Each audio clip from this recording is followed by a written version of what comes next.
চতুর গাধা।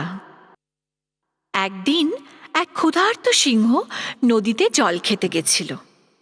সে দেখল যে নদীর অন্য পারে একটা গাধাও জল খাচ্ছে। গাধাকে দেখে তখন তাকে খাবার জন্য এক ফন্দি আঁটল। সিংহ মামা বলল, গাধা মহাশয়, নদীর ওই ধারে কি কোনো ঘোড়া আছে? আমি ওদের গান শুনতে চাই। গাধা কিন্তু সিংহের আসল ফন্দিটা ধরতেই পারল না।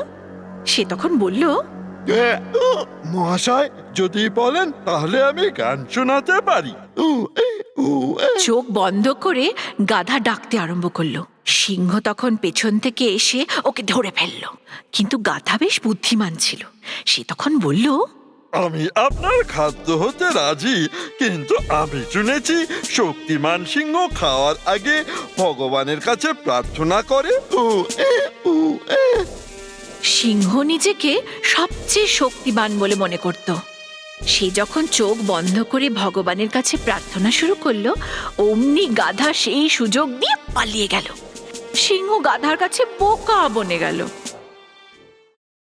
জ্ঞানী শক্তি।